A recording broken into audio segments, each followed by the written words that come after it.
Welcome to the range. Here with your host Brandon Brown. Here with your sports panel, Wes, Richard Cunningham Henderson, the Honorable Chris Gallen. Y'all come back, you here? Code Breaker, Rachel Lindley, Coach Cleveland Spears, District Champion Coach, may I like to add, and Justin J.B. Brown. Man, your fries been cold. And this segment is sponsored today by Wendy's. That red-headed that we Anyway, all love to with. Starting it off, Chris. NBA playoffs is coming up, and in the Eastern Conference, we got a battle for the 8th and final seed. You got You have Chicago and Toronto. Chicago got a 1-game lead on Toronto. With Chicago remaining games are Boston and at Charlotte, and Toronto has at Detroit and New York. Now, simple question: who's going to get the 8th seed? Toronto. Toronto looking at their last 2 games. Detroit, New York, they both got nothing to play for. Boston, Charlotte still fighting for a little bit, somewhat for position, and Charlotte just wants a good win going to the playoffs. I'm going to go with Chicago, not really being a homer, but Boston, although they will have home court advantage, they probably will rest their starters, but I highly doubt it. Charlotte pretty much they're pretty much solidified as the number 6 seed. I think Toronto will probably get it. 7 seed, excuse me. Yeah, I think Toronto will probably get the 8th because, I mean, I don't know. I don't think they're going to do well. I stopped the taste out your mouth, girl. What's wrong with you? What? No, I'm kidding. I love you. I'm going to say Toronto as well because I feel that even though Chicago has this sudden urge to, make that 8th seed, which they will not get, unfortunately, because I feel that Detroit and New York, they don't have much to fight for, and Boston, on the other hand, has been reeling, they're the oldest team in the NBA, and I'm not saying that playoff-wise, when it comes to playoff time, they do show up, so I will say that. Now, 2 years ago. Exactly. Yeah. And then also you have Charlotte as well. But Toronto will pull it out, I think. So. Well, I'm picking Chicago to go because I feel that Chicago could take Boston at home as they did in the previous playoff series they had against them. Toronto going to Detroit, even though Detroit does not have anything to play for, Toronto, they just stink. Well, both teams stink, so, I mean, it really doesn't matter. Toronto can lose to the Knicks, so it doesn't even matter. So I'm picking Chicago. Yeah, they can lose to Detroit, too. All right, well, looking on the flip side of the NBA playoffs, we have the Western Conference Conference playoffs going on.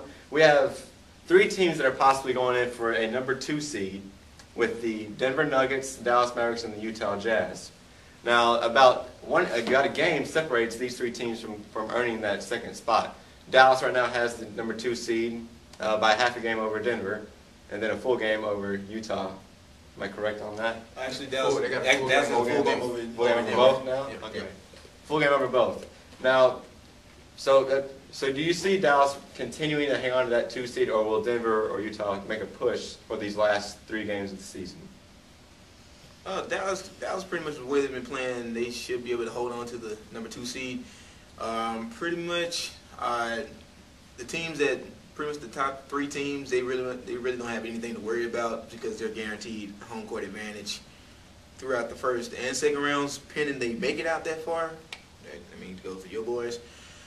Pretty much Dallas should have no problem securing the 2nd seed, but Denver is pretty much coming strong.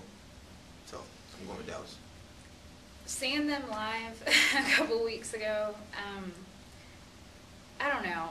I would love to say that I thought they were going to keep it, and I'm being objective and saying that I'm kind of scared that they won't. Because, I mean, they did lose that game. Yeah, they lost that game, and it let me down, and I stayed the whole time, and I just wasn't happy with it. But, I mean, the Nuggets are really good, and they might take it from them.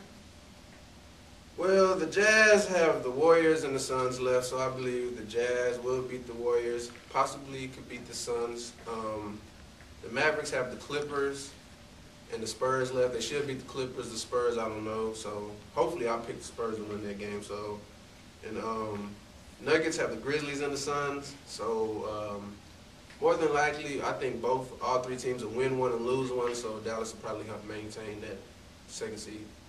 Yeah, you know, Dallas is known for just fucking shit up.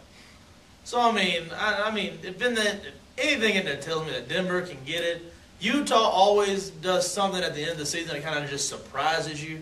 So I wouldn't be surprised if Utah grabbed the second seed. I just don't see Dallas holding on to it.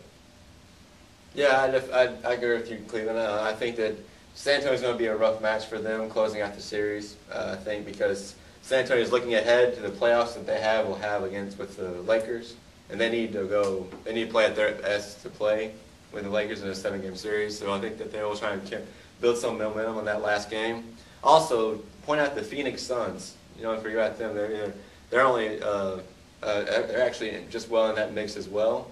And you know, they've been coming on strong as of late, and I could see them possibly jumping either Utah or Denver to claim that 3 seed, and possibly even getting that 2 seed from Dallas as well. So it's going to be a lot of stuff, interesting stuff happening in the NBA playoffs. And there's only 2 games left for each team, and all Dallas got to do is just beat the Clippers. They beat the Clippers 2 seeds locked. Yeah, because they own the tiebreaker over all 4 of those teams. Right. They're 2 seeds locked. And then the Nuggets and the Jazz are in the same division, and they're not in the same division as the Mavericks. So they're just fighting for that position for the 3rd seed. So, and they're all ahead of Phoenix. So Phoenix is going to stay locked at 5 seed. On Sunday morning at 7, they imploded Texas Stadium. Yeah, seriously. Now, Texas Stadium is my hometown. I live like 10 minutes from Texas Stadium? No, Yeah, shit, I would too. It's in my hometown. Okay. Like, nachos, though. it's in Irving, and I used to work at a sports bar like right across from it and everything.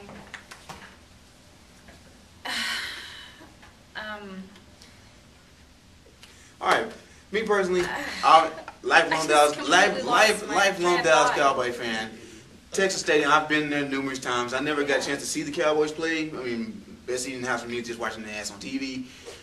Played at Texas Stadium, been on the field, had the whole experience. Felt like a little kid, just like soaking in all the limelight, looking through the roof, and just to see it implode. I mean, it's a sad deal. I mean, but it was gonna happen sooner or later anyway, because as soon as the Cowboys lost the last game ever, you know that we are notorious for losing the most random games of all time. But notice after we lost that game, Jerry Jones handed over the keys to the city of Irving, in which we had no say. We had pretty much no other rights to that. So pretty much, they just blew it the hell up now. I definitely thought it was very amazing to see. It was just, especially as the building actually fell apart, I thought it was just, you know, I know a lot of memories came back to me, you know, actually being there and, you know, everything. Just like as you said, JB, and it's, you know, it's just great. Now just look forward to what the Cowboys will continue to do in the new stadium. So it's going to be good.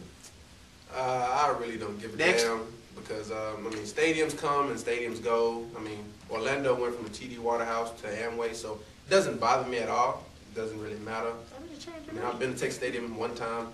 Woohoo. I mean, you've been to one, you've been to them all. So, who cares? Why would you care about a stadium that you lost your last game in? You have 5 Super Bowls that never was in Texas Stadium. So it really doesn't matter. The whole point of your whole team is Super Bowl wins, and you ain't got one now. So it doesn't really matter if that place stays up or not. You see, Indianapolis was smart. The RCA Dome is still there. I just had a lot of memories is surrounded in that by stadium. it's surrounded pretty much within downtown, so I don't think they really want to like mess with the city. Yeah. So they just deflated the RCA Dome. It is still there because it holds I just no had significance. a lot of memories in that stadium, and that is the only reason anybody ever knows where I'm from. Whenever I say Valley Ranch or Irving, they're like, oh, where Texas Stadium is, and now they can't say that anymore. It's still the Dallas Cowboys. So And it's still my team, and we'll be right back on the range.